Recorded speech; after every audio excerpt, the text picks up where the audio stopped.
December, I decided to take Dad up all to New York to see the great-grandson. We got there that night, and the next morning it's like 9 o'clock, he's not up. 9:30, okay, I better get him. He's laying in there, he goes, go get my keys. I'm like, it doesn't feel good, why does he want his car keys? But he had the medicine, the nitro. So now we determine he is in bad way. And I'm going, okay, you want to go to the hospital?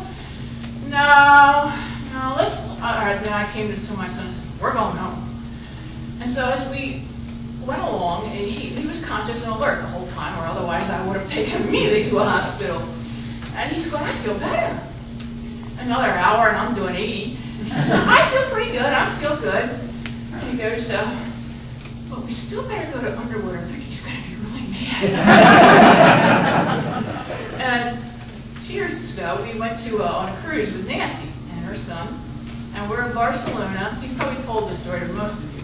And we're on a double-decker bus and we're sightseeing. And they got the headphones. And I said, Dad, listen to it in English. Well, you know, he's a patriot. He loves this country. And he looks, and there's all these different countries, because there isn't any English. I said, Dad, look for the British flag. That was a shock to him. And then you learn how we're not that big over in Europe. This isn't British, but some of you heard this, some of you will be shocked to hear what he did. When I was in 6th grade, he sent Nancy and I to a camp, summer camp up by Niagara Falls, and he brought poor Eddie Schultes with him to drive home with him and navigate. When we get all the way to the camp, and she's in a tent and I'm in a cabin, and everything looks wonderful, and unpack a little, and then it was time for him to leave.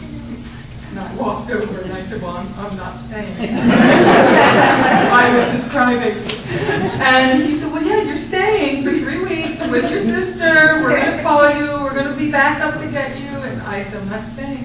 And it was a warm summer day, and I guess they didn't have air conditioning in the cars. And I put my hands on the driver's side windows. The windows were down. And he tells Matt he got up to 20 miles an hour.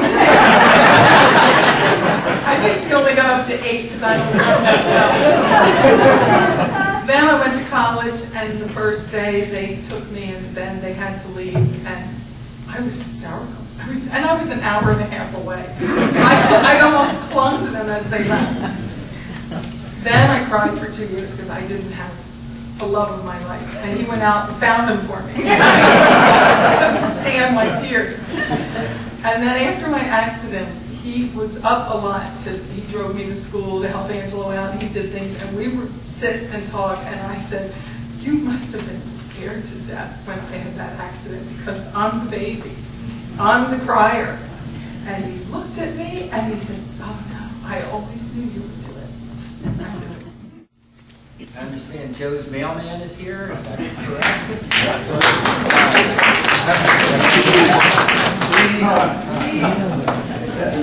Without a doubt, my Uncle Joe would ask this question. Are you bringing a bill? I'm afraid there's one bill. Okay. But my name's Steve Horst, and yes, I had the pleasure of being his mailman. And such a wonderful guy. Always big man with a big smile. Even when it was bills, just laugh it off. But being the mailman, I'd get to observe things in the neighborhood, and I would get to see how he interacted with the community, how he interacted with his family. He loved his family, he loved his community. But I knew about Joe long before I got to meet him. He was a man who appreciated integrity. He had a lot of integrity himself. And he was a man, obviously, of detail. If you've ever seen his projects. I've seen some of them grow inside that garage and wonder, how are you going to get that out?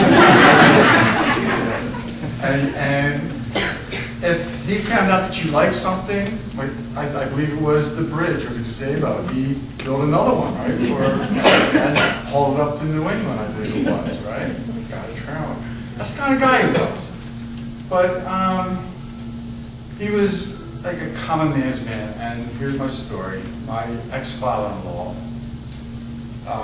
grew up with Joe in high school, and after the war, they He was in the building. They built like greenfields, and the Schultes family would put the water pumps. They would put the pumps in for these new communities. So they knew, and he knew that my ex-father-in-law was a man of detail. He was a man of integrity, and he got in a little bit of trouble at a place where he worked, and he refused to lie under oath, so he lost his job, and his friends did forget him.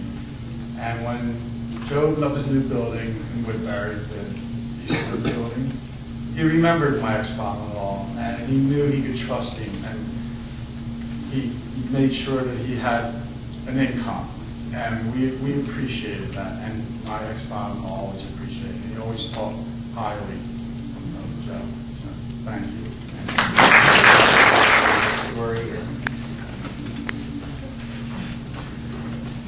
This really didn't happen too long ago because Lisa and I think we're both teenagers.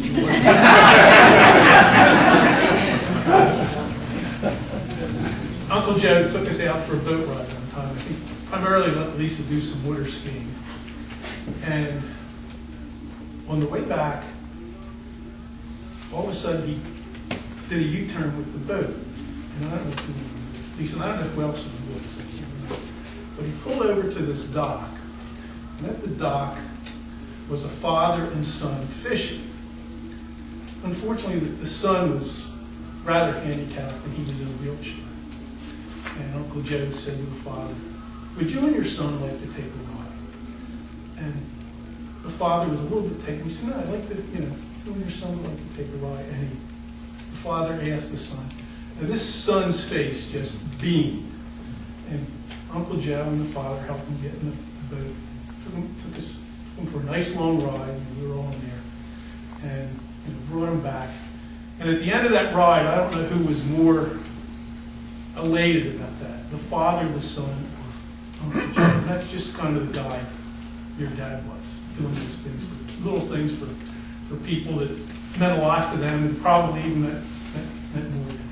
So that was just my Uncle Joe was an incredible mentor to me and our family, but there was no better organizer. There was no better guy to tackle a project. The creativity that he had was incredible. And the stick-to-itness, we called him a doer, a get-her-done guy. And it was amazing, how he could have this presence and bring you into the fold and get you involved. And I think that's the way he had the knack, that special knack of doing that.